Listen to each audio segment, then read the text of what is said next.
कि जितना देश दूसरों का ऐसा इतना हमारा भी है। हम मरने के लिए पैदा नहीं हुए, जो चाहता है हमारी हत्या कर देता है। मूछे रखने पे, घोड़ी पे बैठने पे, मटकी छूने पे हमारी हत्या हो रही है। क्या बदला है सर? 70 साल बाद भी दलित पिछड़े मुसलमानों पे हिंसा नहीं रुक रही है। सर मेरा आपसे संरक्षण के साथ ये आग्रह है कि इन घटनाओं को रोका जाए और देश किसी की बपोती नहीं है, देश संविधान से चलता है सर, और संविधान से चलेगा। जिस क्षेत्र से मैं चुन के आया हूं नगीना से, वो बहुत पिछड़ा क्षेत्र है। पिछले सारे प्रधानमंत्रियों ने मिलकर जितना कर्ज लिया है उससे दुगना कर्ज हमारे वर्तमान के प्रधानमंत्री जी ने लिया है। प्रेस जो है उस पर भी शिकंजा कसा जा रहा है। जो पत्रकार सरकार के खिलाफ बोलता है नौकरी से हाथ धोना पड़ता है। माननीय सभापति जी, मैं पहली बार बोल रहा हूं, आप कहेंगे मैं बैठ जाऊंगा, मैं आपकी बात, मैं संवैधानिक मर्यादा का पालन करूंगा। कोविड में तैरती लाशें भी गंगा में हमने देखी है सर, और मजदूरों का हाल भी हमने देखा है। हम मरने के लिए पैदा नहीं हुए, जो चाहता है हमारी हत्या कर देता है। मूछे रखने पे, घोड़ी पे बैठने पे, मटकी छूने पे हमारी हत्या हो रही है। क्या बदला है सर? 70 साल बाद भी देश किसी की बपोती नहीं है, देश संविधान से चलता है सर, और संविधान से चलेगा। संविधान छेड़खानी बर्दाश्त नहीं की जाएगी सर। श्री चंद्रशेखर जी। माननीय सभापति जी, जय भीम।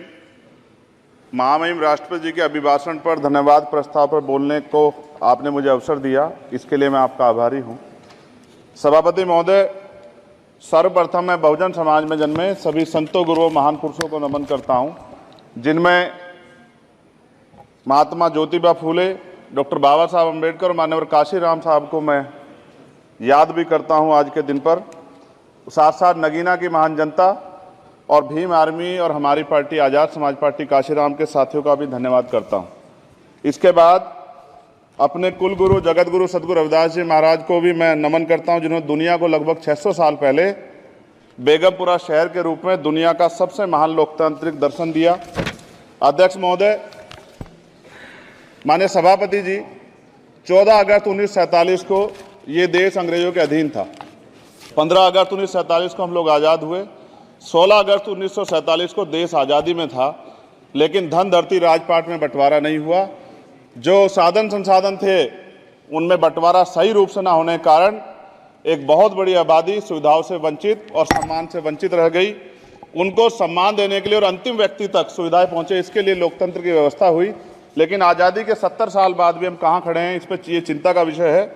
मैं मानता हूं कि सामाजिक न्याय तभी होगा माननीय सभापति जी, जब जातीय जनगणना पूरी होगी और जातीय जनगणना कराई जाएगी, और साथ साथ संख्या के आधार पर आरक्षण जो है वंचित वर्गों का बढ़ाया जाएगा। उसके साथ साथ जब राष्ट्रपति जी अभिभाषण पर बात रख रही थी तो उन्होंने शहरी और ग्रामीण क्षेत्रों के विकास की बात कही, और ये भी कहा कि दुनिया में सबसे उत्तम शहर हमारे यहाँ बने।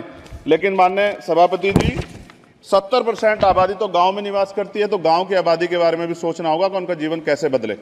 माननीय सभापति जी, उच्च शैक्षणिक संस्थानों में बहुजन समाज के जो छात्र हैं उनके साथ कास्ट एट्रोसिटी हो रही है, निरंतर उनकी हत्या हो रही है। साथ साथ जो सरकारी कर्मचारी हैं दफ्तरों में, उनके साथ भी जो SC ST OBC और मुस्लिम और अन्य धार्मिक अल्पसंख्यक उनके साथ भी माननीय सभापति जी जातिगत और धार्मिक जो है शोषण किया जा रहा है। इसलिए मेरी मांग भी है कि पुरानी पेंशन को भी अध्यक्ष जी बहाल किया जाए। जो कर्मचारी देश की सेवा में लगे हैं उनका भी सम्मान होना चाहिए। साथ साथ सभापति जी, भाजपा ने चुनावी लाभ के लिए सबका साथ सबका विकास के नारे दिए जो खोखले हैं, क्योंकि 10 साल में दलित, पिछड़े, आदिवासी, मुस्लिम और अन्य धार्मिक अल्पसंख्यक जो अत्याचार हुए हैं वो किससे छिपे हुए नहीं हैं। ये गलत है, ये बंद होना चाहिए। सभापति महोदय जी, महामहिम राष्ट्रपति जी के अभिभाषण में निजी क्षेत्रों में SC ST OBC को रिजर्वेशन देने का कोई उल्लेख नहीं हुआ है, जो कि आज चर्चा का विषय, क्योंकि 98% प्राइवेट सेक्टर है, 2% सरकारी सेक्टर है, तो 98% प्राइवेट सेक्टर में भी हमारी हिस्सेदारी की बात होनी चाहिए। माननीय सभापति जी, आशा कार्यकर्ताओं, आंगनबाड़ी वर्करों, भोजन माताओं के वेतन वृद्धि पे भी कोई उल्लेख नहीं हुआ है, वो भी अभी नंगे, उन पर भी सोचना पड़ेगा। माननीय सभापति जी, जिस क्षेत्र से मैं चुन के आया हूं नगीना से, वो बहुत पिछड़ा क्षेत्र है। उस क्षेत्र में कोई विशेष आर्थिक पैकेज नहीं दिया गया, रोजगार की सेवाएं नहीं है, नौजवान पलायन करता है।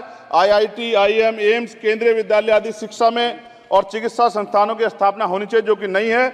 और माननीय सभापति जी, मानसून सत्र आ गया है, मेरा क्षेत्र बाढ़ से बहुत प्रभावित है, इसलिए मैं आपसे आग्रह करूंगा कि वहां के लोगों को बाढ़ से निजात दिलाई जाए। माननीय सभापति जी, चीन हमें आंख दिखा रहा है और लगातार हमारे देश की सीमाओं में घुसपैठ कर रहा है। इसलिए अग्निवीर योजना को हटाकर पुनः सेना भर्ती शुरू की जाए और साथ साथ भारत की सबसे प्राचीन व बहादुर रेजिमेंट में से एक चमार रेजिमेंट को पुनः बहाल करा जाए, ऐसा भी मेरा आपसे आग्रह है। माननीय सभापति जी, पिछले सारे प्रधानमंत्रियों ने मिलकर जितना कर्ज लिया है उससे दुगना कर्ज हमारे वर्तमान के प्रधानमंत्री जी ने लिया है। किसान अगर अपना कर्ज माफ कराने के लिए जाता है तो लाठी झेलनी पड़ती है, जबकि सरकार ने धन्ना सेठों का 15 लाख करोड़ रुपया माफ किया है। इस ओर हमें ध्यान देना पड़ेगा, हमारी आने वाली पीढ़ियों को ये कर्ज चुकाना पड़ेगा। माननीय सभापति महोदय जी, किसानों को एमएसपी की लीगल गारंटी तथा किसानों का कर्ज माफ होना चाहिए। साथ साथ 2 अप्रैल 2018 को SC/ST के बच्चों पे बहुत बड़े पैमाने पे मुकदमे लगे थे। वो हमारी लड़ाई सही थी, ये सुप्रीम कोर्ट ने माना और बाद में सरकार ने माना। वो मुकदमे तुरंत वापस होने चाहिए। माननीय सभापति जी, प्रेस जो है उस पर भी शिकंजा कसा जा रहा है। जो पत्रकार सरकार के खिलाफ बोलता है नौकरी से हाथ धोना पड़ता है, और सोशल मीडिया हमारा हथियार है, उस पर तरह तरह के प्रतिबंध लगाए जा रहे हैं और विरोध करने वालों को सोशल मीडिया हैंडल भी सस्पेंड करा दिए जा रहे हैं। साथ साथ सभापति जी, पेपर लीक और परीक्षाओं के कैंसिल होने से देश के नौजवानों का भविष्य खतरे में है। नीट, यूपी सिपाही भर्ती सभापति जी और 69,000 शिक्षक भर्ती में आरक्षण घोटाला हुआ है, कोई पूछने वाला नहीं, खून के आंसू रो रहे हैं बच्चे, बेरोजगारी का दंश युवा झेल रहे हैं। इसलिए मेरा आग्रह है कि युवाओं के लिए कृपया समाप्त करें। चंद्रशेखर, माननीय सभापति जी, मैं पहली बार बोल रहा हूं, आप कहेंगे मैं बैठ जाऊंगा, मैं आपकी बात, मैं संवैधानिक मर्यादा का पालन करूंगा, मगर हम तो माननीय सभापति जी सुन ही रहे हैं। आप बोलिए, 1 मिनट। धन्यवाद। एक मिनट और बोलिए। अध्यक्ष सभापति जी, नारी सम्मान की बात करने वाली सरकार, हमने मणिपुर देखा सर, हमने पहलवान बेटियों का हर्ष देखा सर, और हमने सर हाथरस की बेटी का हर्ष देखा सर, और हाथरस के परिवार को जो वादा किया था सरकार ने वो भी पूरा नहीं किया। और महिलाओं में भी, स्पेशली दलित, पिछड़े और मुस्लिम वर्ग की, आदिवासी वर्ग की महिलाओं के साथ आज भी NCRB का डाटा कहता है सर जो जुल्म हो रहा है वो सहनीय नहीं है सर। साथ साथ कोविड में तैरती, हमने कोविड में बहुत सुना सर, कोविड में तैरती लाशें भी गंगा में हमने देखी है सर, और मजदूरों का हाल भी हमने देखा है।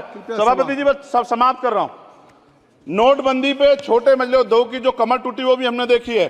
सभापति जी, शैक्षणिक संस्थानों, विश्वविद्यालयों में, चिकित्सा संस्थानों में OBC ST के योग्य अभ्यर्थी को NFS करके जिस तरह निकाला जा रहा है, लेटरल एंट्री करके जिस तरह हमारे रास्ते बंद किए जा रहे, ये भी हम देख रहे हैं सभापति जी।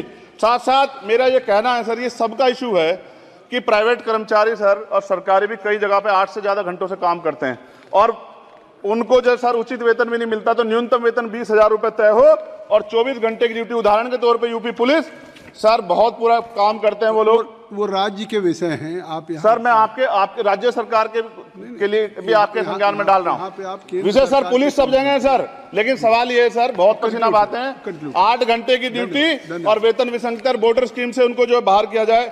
माननीय सभापति जी, 1 मिनट चाहिए सभापति जी। राष्ट्रपति जी ने धर्म के बारे में बात की थी। राम मंदिर से पहले हमारे गुरुघर तुगलकाबाद का फैसला आया था राष्ट्रपति जी, वो सभापति जी अभी तक दिल्ली में स्थित सदगुरु रविदास जी महाराज का गुरुघर नहीं बना।